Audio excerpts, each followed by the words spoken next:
All right, we'll go ahead and kick this webinar off. Appreciate everybody joining us today and learn a little bit more about your current synthetic turf field and how to extend the life of it with some great tips and thoughts from our team. Myself, an introduction, Chris Larbus, Director of Sales for the Motz Group. I'll do an introduction on a couple other folks here in a minute, but like I said, thanks for joining us. Thanks for taking time out of your day. Just a little bit of housekeeping. The Q&A button at the bottom of your screen, feel free to submit questions throughout, and we'll answer and provide feedback as we can, and then hopefully leave a little bit of time at the end for some discussion there. So feel free to chime in as needed. Just a little bit about the Motz Group, just for those that aren't aware. I know we have some folks that that may not know of us, but we're based in Cincinnati. We're a sports field construction design build firm, turnkey provider of both high performance natural grass surfaces as well as synthetic turf surfaces, and mostly focused in about a 5-6 hour region around the Cincinnati area. So that touches Ohio, Indiana, Kentucky, Pennsylvania, Michigan, West Virginia, Tennessee, and a few others. But that's generally a quick snapshot about us. We've been doing what we've been doing for just over 43 years. We started out taking care of your natural grass fields and ultimately moved into full system construction as it relates to all of these types of fields. So an extensive product line of different systems, as well as a very focused and dedicated effort on our service and maintenance of our fields, as well as many fields that aren't necessarily ours, which is really what our Motz365 team is, which you will hear from our program manager, Rick Barstow. Rick's been with us for quite some time, is actually one of our turf superintendents, synthetic turf superintendents. And she'll share a little bit of background about himself as well. And then we have Bob Brubeck from the University of Indianapolis with us today. He is the athletic director, associate athletic director of facilities and game day operations. And the relationship with Bob goes back quite some time personally, as he's owned quite a few synthetic turf fields and one that's certainly gone through its first life and then moved on to a few others. Had an opportunity to work with our team. So without further ado, Bob, if you don't mind introducing yourself and just saying a couple quick little facts or pieces of information to share with the group. Thanks for having me. As you said, I'm Bob Brubeck. I thought we were getting a new turf field one year, and then next thing I know, the president said, "Sew it up. We can't do it yet." So we called on the Motz Group, and I believe they fixed over 100 tears on our one field. There had been liquid glue and Gorilla Glue put down on the field, not by myself, but before that, turf was in its kind of infancy. And anyway, they came in and they got us another year out of the field. And then that next year, we were able to get a field, and we were put, myself and the other AD, or the AD at the time, Dr. Sue Billy, were pretty boisterous that we wanted to go with Motz because of their care for the field and their ability to help us not have that liquid glue or liquid nail and Gorilla Glue on the field moving forward. So I've been very happy and feel as though our fields have been taken care of. To put that 100 tears in perspective, I think this year we had 4 on each field or so, and the fields are, I think, going on their 5th year. So anyway, hopefully that covered what my introduction. So yeah, no, that's questions, and thanks again for having me. Yeah, that's great. We thought it'd be good to have Bob on the line for maybe questions directed from an owner's perspective on really how to extend the life of a field in a situation where you might be strapped for budget, and ever more so the case right now in the market that we're in with C19. So with that, I'm going to turn it over to our program manager, Rick Barstow, to really lead us through the agenda today and to share on our team's experience and hopefully some helpful tips throughout making sure to take care of your field as best as possible. And if you don't have a field, how we can help with that. So with that, Rick, I'll turn it over to you. Thanks, Chris. Happy to be here. Hopefully we will be able to answer some questions or concerns, get you a clear idea of, especially with the times we're in, like Chris mentioned, how to get hopefully an extra year or two out of your field. So it's going to kind of roll through the agenda here into an introduction, first off with our Motz365 program. And then we're getting into the program, some of the items that are going to hopefully get you on track with regards to extending the life of your field, which would be critical grooming processes. I'm going to talk about our annual service and deep clean and field assessments. Some of the performance testing out there that hopefully will give you a clear idea and show you some signs of your aging field. Just lead into the signs of the aging field. And some of the recent trends and concerns. There's been a lot of questions, especially right now with pandemic and pushing some of those activities outside onto your athletic fields that we felt was of value, because there's certainly potential to do some damage to your field with some of those other events that might be happening these days. As Chris mentioned, my name is Rick Barstow. I'm the Motz365 Program Manager. Just a little bit of my background. Spent around 10 years in the golf course industry as a golf course superintendent for over 5 years before I joined the Motz group. So a lot of background with not only maintenance, but also on the natural side of things. Joined the Motz group 7.5 years ago as a project superintendent. So we'll get into why we feel that's important from a construction standpoint, especially in the synthetic world. Knowing how a field is constructed is really given me a really high level knowledge of how to fix problems. So if we are able to evaluate conditions on a field, knowing the construction process is extremely important. So it gives us ideas on solutions, problems, whether it's some patchwork, repair work, general maintenance, all of those things that I've learned from the construction industry have benefited me in the role that I'm in right now. Just to introduce a couple of our other folks that are a part of our Motz365 team as leaders, as turf care experts with my go-to guys. Keith Back has been with the Motz group for over 16 years. If we have some of our field owners on this presentation, you've probably met Keith or talked to Keith. Like I said, he's been in and around and been on probably more fields than anybody in the Midwest here. Very valuable with regards to our maintenance program. Very knowledgeable on anything and everything with regards to synthetic turf maintenance. Alan Wolf is another one of our turf care experts. Very similar background as to myself. Spent a lot of time in the golf course industry world, also in the sports field maintenance roles with the Reds before joining the Motz group. Very similar background as myself. Some of the high profile projects that Alan and I have been on through the years. Baltimore Ravens conversion from synthetic to natural. The Atlanta Braves at SunTrust Field with a full comprehensive air pad system. Some of the more recent builds for myself were at FCC Milford practice facility for very large project there.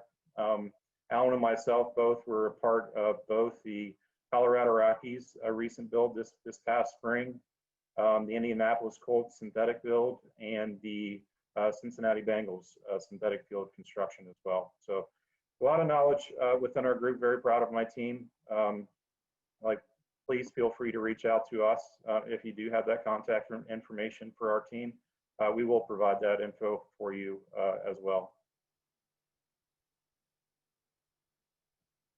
So next into some of the services that we provide within our Motz365 team. Our condition service is our most popular service that we do provide. It's the full gamut, deep clean, field assessment, testing service that a lot of our field owners really love and take advantage of. Talking about rapid repairs, this would be kind of similar to the situation like at University of Indianapolis. their field was in need of some serious repairs. The rapid repair with regards to our field owners and customers is one that is a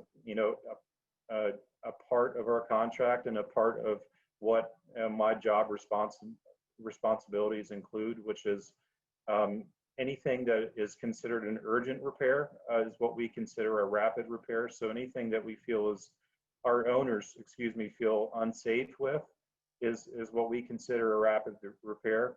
Within that language is a guarantee with us that we will be responsive and on site in less than 24 hours from when that call comes in. So something that we're very proud of. Get into some of the performance testing along with GMAX, HIC, and AAA. We'll talk about that here in a little bit. Endurance is a combination of our condition service and our performance testing service, and just general repairs. So this is another prime example of University in Indianapolis with Bob there. Called on us in a crunch, trying to get them an extra year out of the life of their field. General repair service is open to anyone that calls on us, so very happy to do that. It could be as minor as the picture you're seeing there, just fixing the corner of a number, or it could be more extensive. We'll show some examples of that later on in the presentation.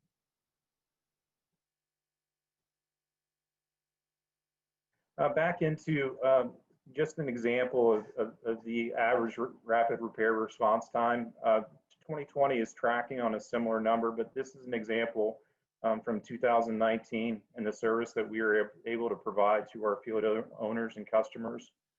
This was probably over 125 calls that came in 2019 as Chris mentioned earlier, it's like this is stretching on a six-state range as far as where our customers are located. So this can range from a call locally here in Cincinnati, where with a response time of less than an hour, typically, to with the accumulation of that 6.7 hours all the way to a field, for example, all the way up in South Bend, Indiana, which is a pretty hefty drive for us. So, typically with this response time, we're fortunate that we do have crews that are typically spread out throughout the region that are able to respond quickly to an urgent repair call. So extremely proud of that 6.7 hours last year. Still tracking on that at the moment. I think 7.3 hours in 2020 right now. Of that, like I said, we would like to talk about, once again, back into our experience of that condition service that I mentioned earlier. We visited this year and still going over 300 plus fields that we visited to complete our maintenance service.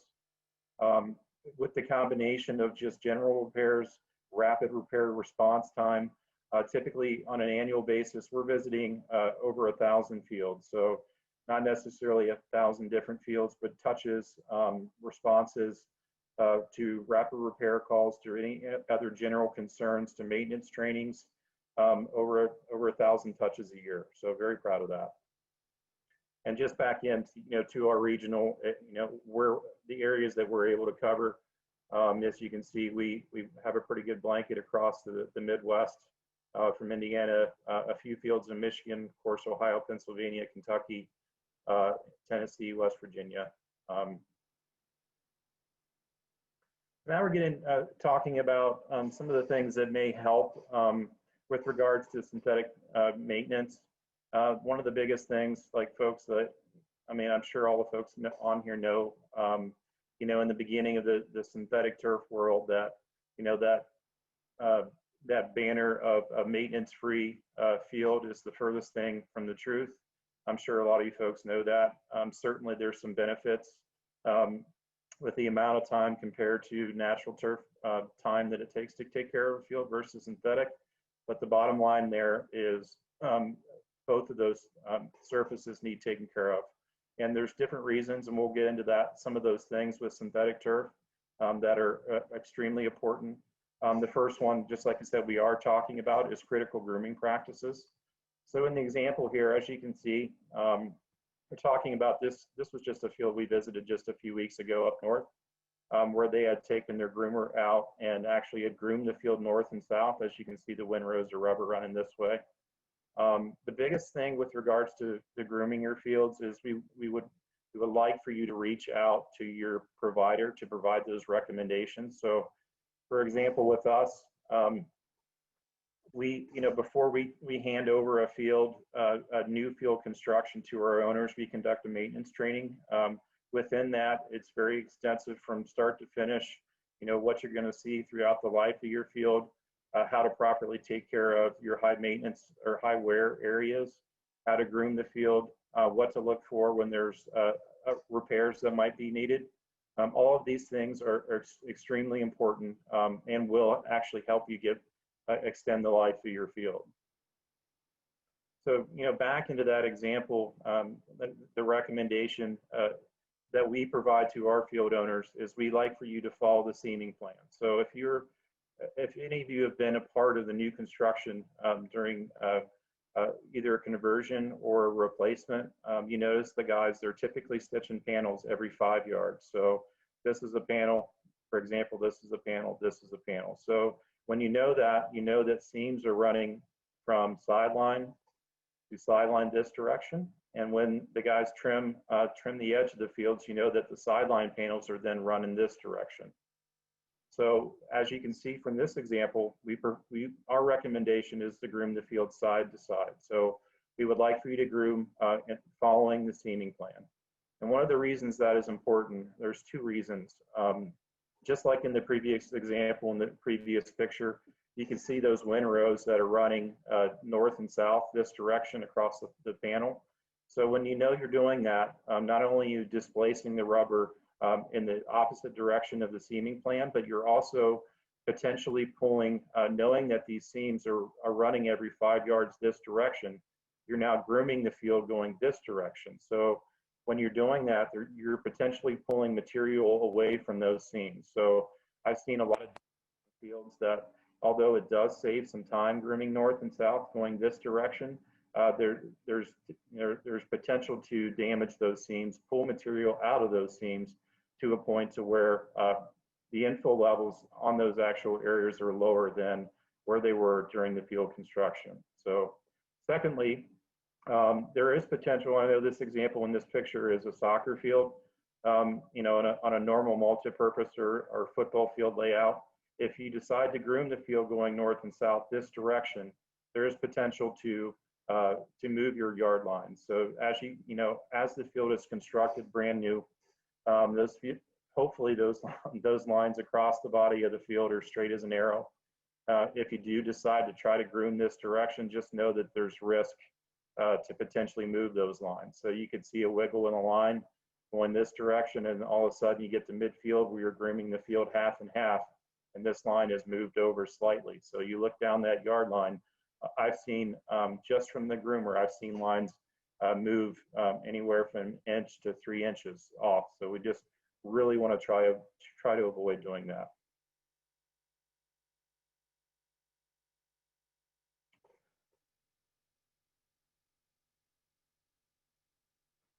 Next, we're going to talk about some of the critical grooming practices. A couple of examples that I love in this picture. Some of the examples that I do get as far as over grooming. Can you over groom your field? Yes, you can.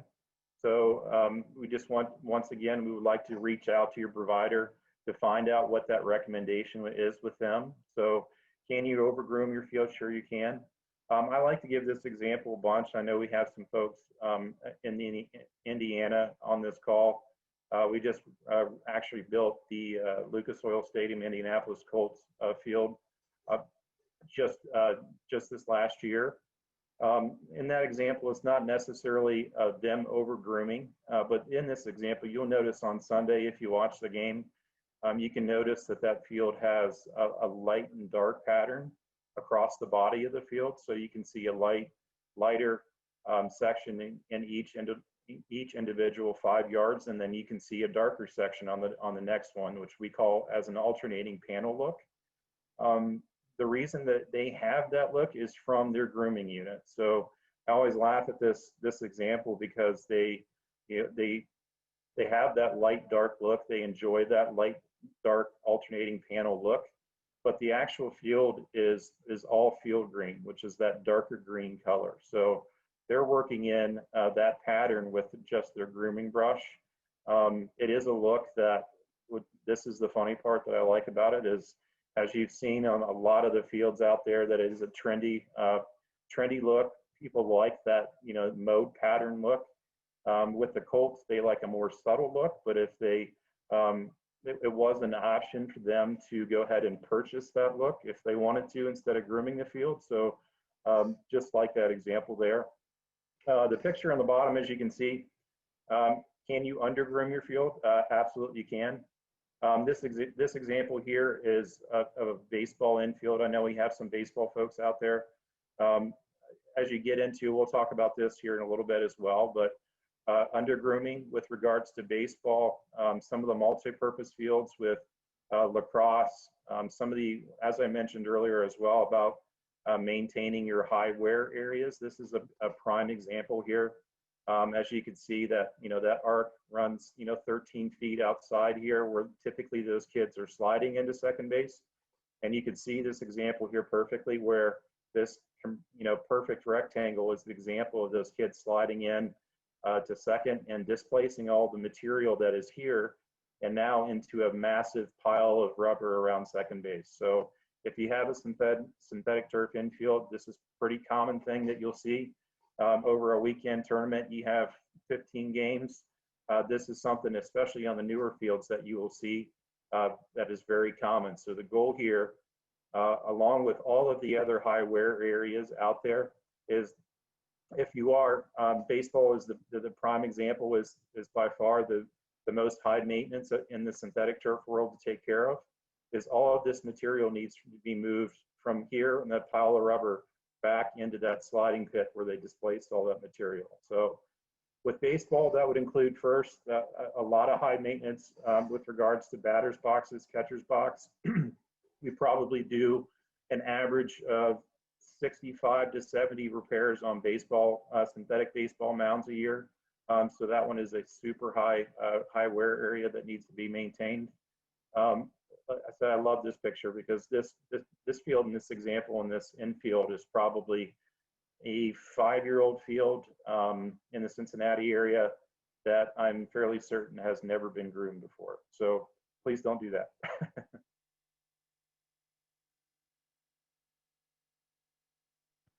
This is another important part that we like to talk to folks about that is key with regards to grooming, is the timing with that. So we always ask our field owners a few things here, is to groom your fields in the morning or later in the evening. And the reason, another part of that we like to mention to our field owners is we recommend that you don't groom your field on game days, and we'll talk about that here a little bit.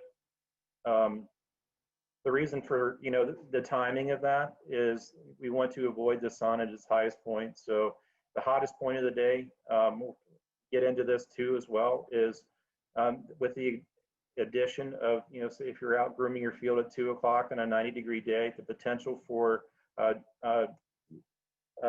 static buildup is a huge one. As you can see in the last slide here, it'll help prevent that static buildup. So if you decide to groom your field, especially, like I said, we get into this more, the fields that are typically in that 1 to 3 to 4 range. But if you do groom at the highest point of the day, this is no different than carpet. Like I said, you rub your feet on the carpet and shock your sister. It's very similar. If you're running your grooming brush across the field, that's plastic on plastic, it creates that static. So with that, typically we see that on those high static days with that rubber actually working its way to the surface. So it's what we call, like, it'll black the field out, so aesthetically it doesn't look very pleasing. So that's one of the reasons we like for you to groom in the morning or in the evening and try to avoid game days. If you do have to groom the field at 2 o'clock, for example, on Thursday before a Friday game, that would be okay to do, but just know aesthetically on Thursday the field won't look pleasing. But as you work your way through the overnight, all of that static that's built up on your field will fall right back down into the profile and will look perfect the next day. As far as our recommendation goes as timing for the amount or how often you need to groom your field, our recommendation is typically 40 hours of activity. So however that works out for your school with regards to your events that you're holding on your field, games, practices, etc., that typically works out to be every week and a half to 2 weeks.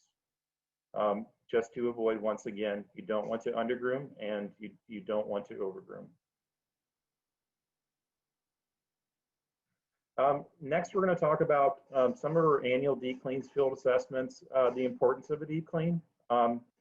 So one of the biggest things that we like is, as I mentioned, with our experience over the years doing this for approximately 10 years now, we like to, we like our field owners to have an annual service done. So that's how we recommend what we recommend to our field owners.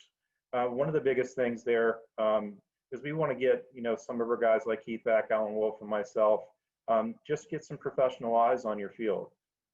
More times than not, your facilities guys, those guys that are taking care of the field, your synthetic surface is one of the minor things that they have to deal with on a weekly basis. If they are grooming the field, great. I always like giving this example with a guy like Keith Back or myself or Alan as well. So we can step out onto your field, look across 30, 40 yards down the way and see a corner of a number or corner of a hash mark goes up. So just the amount of volume and the amount of fields that we've seen, there's really not a whole lot out there that we haven't come across that we can address or get fixed up for you. So getting some professional eyes on your field to do a field assessment annually. We do have a handful of folks that do a biannual service or more. It's going to, like I said, one of the things that I truly believe will get you an extra year or two out of the life of your field. Just like I just mentioned, like I said, I feel like our service and what we do, our professional, our experience will get you, on an annual basis, will get you back to square one. As many of you know, I'm sure some of you folks have magnets that you use on a regular basis. This picture is understatement of some of the things we typically pull off the field during our deep cleans. But like I said, we get a ton of the track spikes, screws, pull off thousands of bobby pins a year. Some of the nails, paper clips, you name it. Like I said, this picture is an understatement of some of the things, nasty things that could potentially harm your athletes that we find running our magnet along with our deep clean. Next, we get into talking about our performance testing. The standard right now within the synthetic world, there are some other testing equipment that we'll discuss here towards the end. The standard right now within the industry is a GMAX test. So what this machine is representing, as you can see here, with the missile that's on the ground, this performance test, GMAX, is measuring the amount of energy that the surface is absorbing versus the amount of energy that the surface is pushing back towards the object that fell on the ground. So in general terms here, the lower the GMAX rating, the more energy is absorbed by the surface. So the lower numbers, the softer feel it's going to take, the less impact of that object falling on that surface is going to be pushed back towards the athlete. So within this, there's some reasoning, some help. Reasoning and some help with regards to GMAX that really gives us some great ideas as far as maintenance goes. We can show year on year. We have folks that we've from fields that age from 1 to 13, 14 years old right now, along with that annual service. Those numbers show GMAX ratings from year 1 all the way through the end of the life of the field. So it gives us an idea how the field's performing from a safety standpoint with regards to GMAX from beginning to end. So we can typically show fields like on a stone base that are that show an average of 3 to 5 to 6 points year-on-year gain in Gmax. So it gives our owners, our field, our customers an idea of how that field is progressing, how much harder that field is feeling, how much harder the field is testing. Gives us an idea on the safety levels, and which will give you, in turn, another idea how it's protecting your athletes. So, in another example, we'll show in a few minutes here a drives maintenance recommendation. So if you start seeing those numbers climb, you know, for example, we talk about these, I've talked about these already, maintaining those high wear areas within your lacrosse crease. PK dots, we probably replace 60 to 70 of PK dots a year, just with the amount of play that they take on and the Gmax numbers that show that they're out of tolerance. It can help drive those recommendations into a full assessment of your entire field is starting to creep up towards that high tolerance level, versus the example here I'll show in a little bit about isolated areas where you know your Gmax numbers are right at tolerance or above, to give you some ideas on some remediation work that you could do in those localized areas that might help you get an extra year or two out of the life of your field. Just like I said, mentioned, like this slide here gives you an insight for replacement planning. So if you're seeing those Gmax numbers, you know, ranging from year one at 120, gaining, you know, 5 to 6 points year on year, it gives you an idea within your warranty language or within OSHA to know, you know, those. You need to check see what your threshold is within your warranty, and then check to see what the threshold, which is with OSHA, is less than 200 points. But it gives you a great idea to know how your field is progressing in age, and gives you an idea, helps you plan to know that maybe it's time to start thinking about saving some money to replace your surface.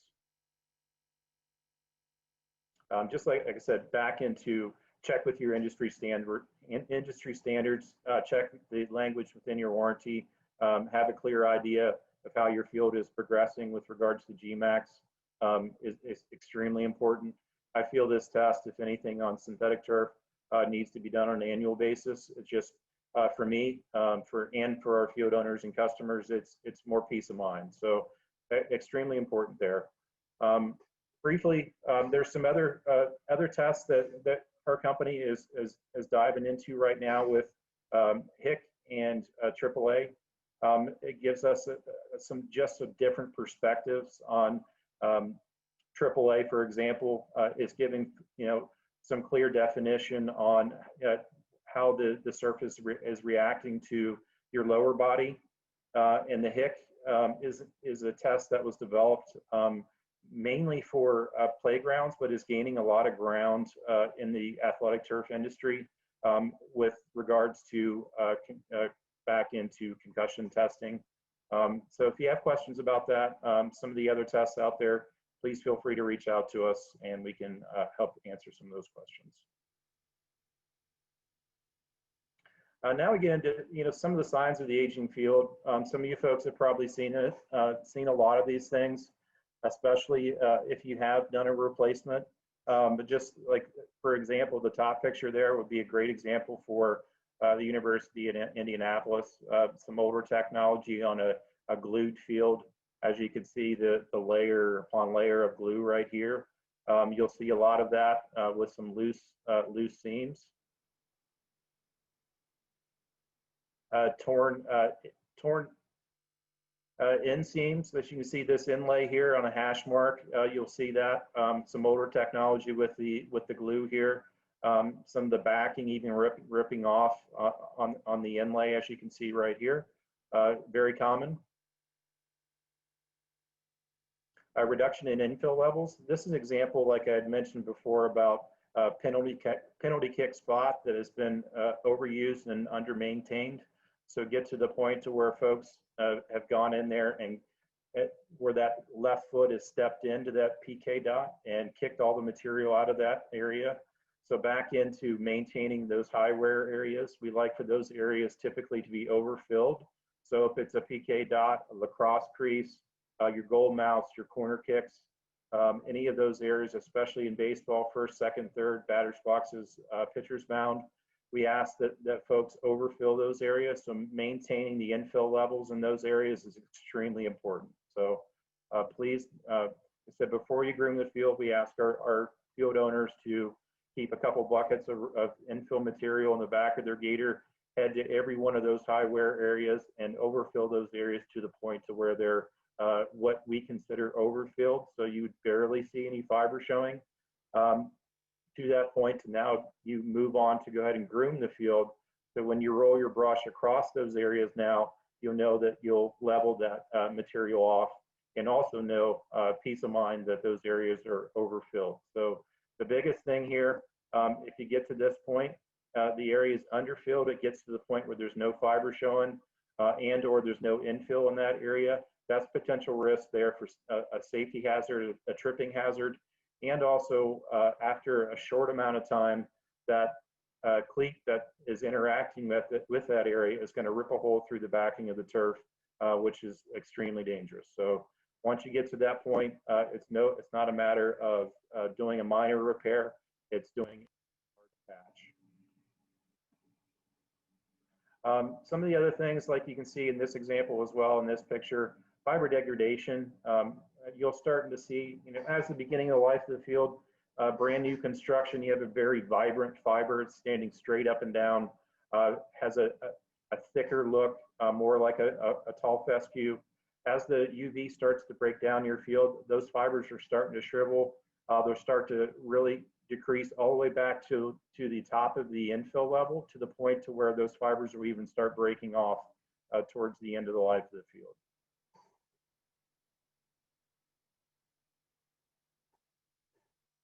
Then once again, back in, signs of an aging field, look back to those GMAX tests and see what your ratings are, and it give you a fairly clear idea how your field is aging.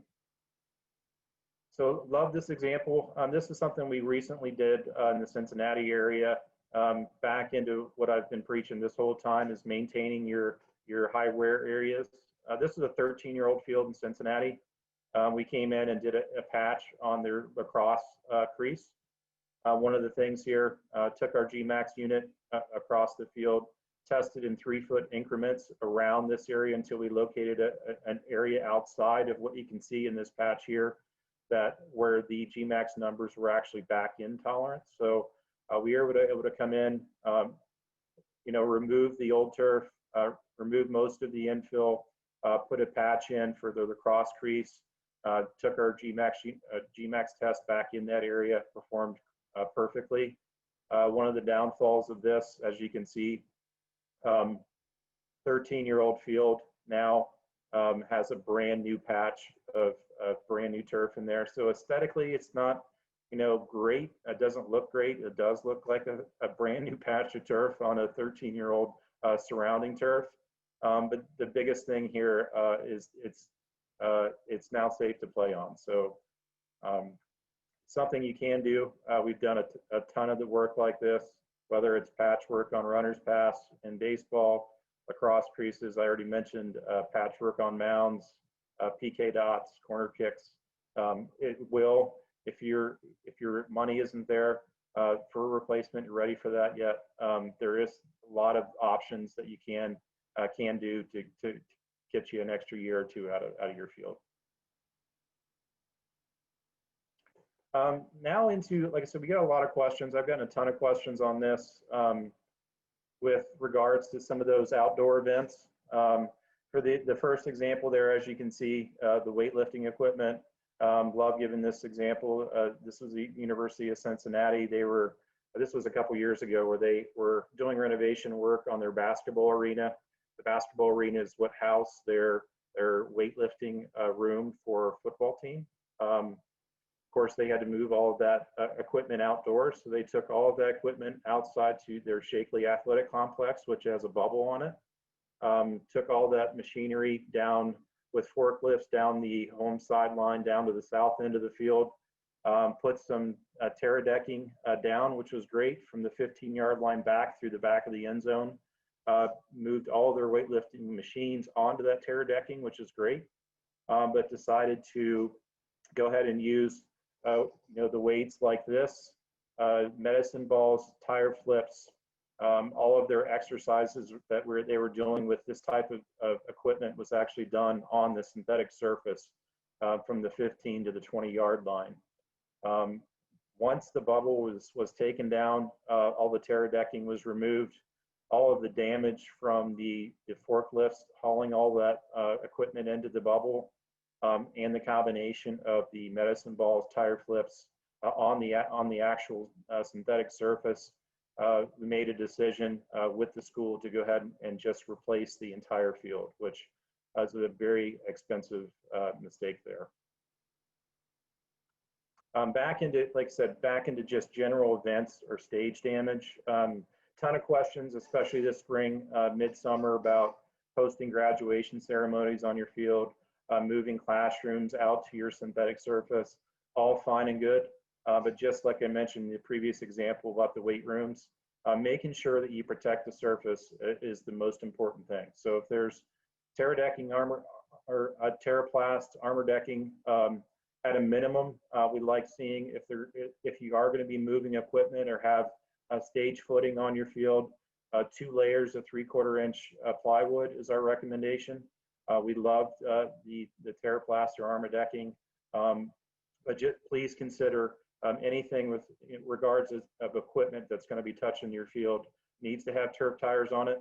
If it's anything ag grade, or you have plans to haul your stage out to your synthetic turf field with a lull or a skid steer or a forklift, like the example before, please protect the surface when you do that. So the final example I have here on the right is the vehicle that drove onto this field. So in this example, this was a field right around the corner from our office, actually, where they drove an ambulance out onto the field in an emergency. They were able to save the kid's life, but they made a U-turn right on the field and drove straight back out and through the gates. And as you can see here, with that damage, typically 6 to 8 inch ruts throughout the entire surface. With this, as you can see in this picture, even the surface, the turf, the infill on this surface is not damaged. The biggest thing that we deal with regards to vehicles out in the field is the damage to the stone base and the potential to crush the drainage that's underneath the field that can really do a number and potentially even have to replace your field. Fortunately, in this example, we were able to take a massive street roller out here and smooth everything out, and we're able to avoid having to cut open basically this entire field to fix the damaged stone and the damaged drainage underneath.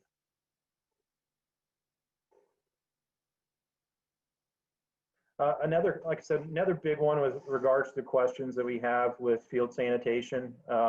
Obviously, with pandemic and COVID, there have been a lot of questions about what should we be doing.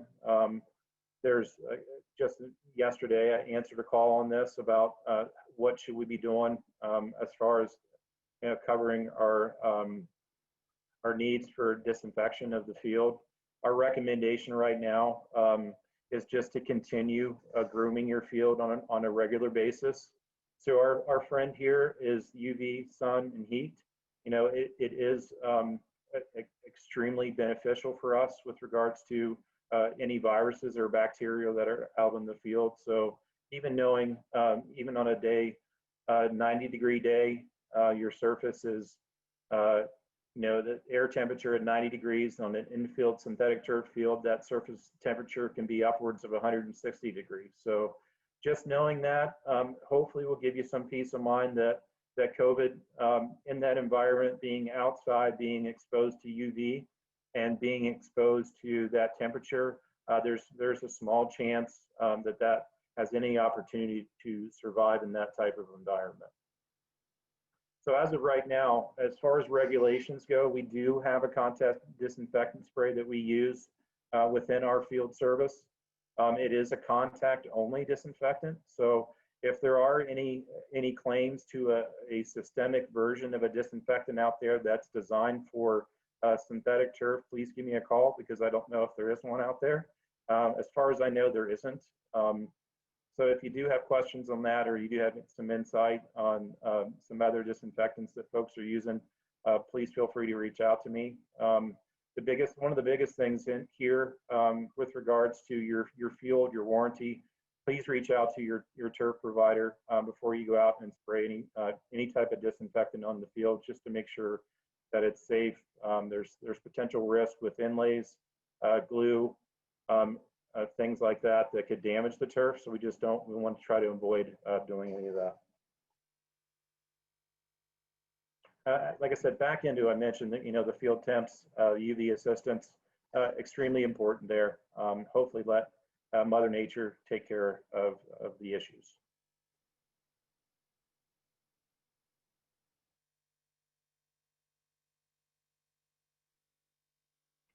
That pretty well wraps it up. Like I said, I think there is that option for Q&A. So please feel free to reach out to both myself, Chris, and Bob if you have questions with anything during the presentation. Please let us know. My information is on the bottom of this slide here. You can also you can reach out to the office. They can get you connected to me if there are any questions. I think that is all I have for now. Rick, great job. Certainly, as I mentioned early on, appreciate everybody joining us today. We'll give another minute or so if there's any questions, but not seeing anything pop up in the Q&A, which is on the bottom of your screen. So if you do have something, maybe pop that in there. We'll like I mentioned, we'll hang on here for another minute or two. And if you need to peel off, feel free to peel off. But our website's a great resource for a lot of information as it relates to field care and field maintenance. The thing that I would also, reiterate to everybody is that if you don't have a Motz field, which a lot of this stuff is covered within a warranty from us within that 8-year period. But if you don't have one, we can still help you out with evaluations on your field if it's it's an older field, and or if it's not an older field and you just need some help, you have questions, let us know. We are certainly happy to help with that, kind of regardless. So let's see. We did get a question here come in, Rick. Is the grooming equipment the same for all types of infills, regardless of whether it's crumb rubber, organic, acrylic coated sands? Feedback there. As far as I know, yes. Sorry, I need to mute. No, you're good.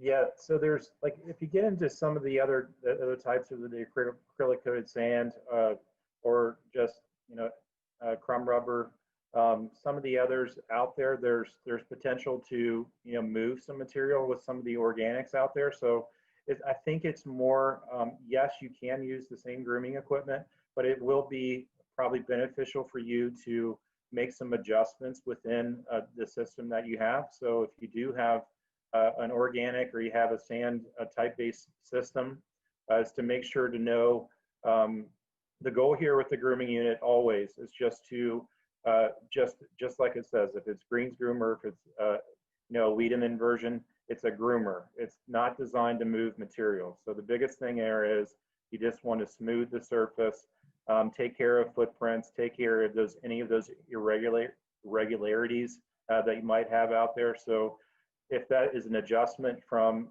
for example, you have a rubber field on campus and you have a organic infill system on another field, there are going to be some adjustments with that grooming unit that will be very important to make between those two types of fields.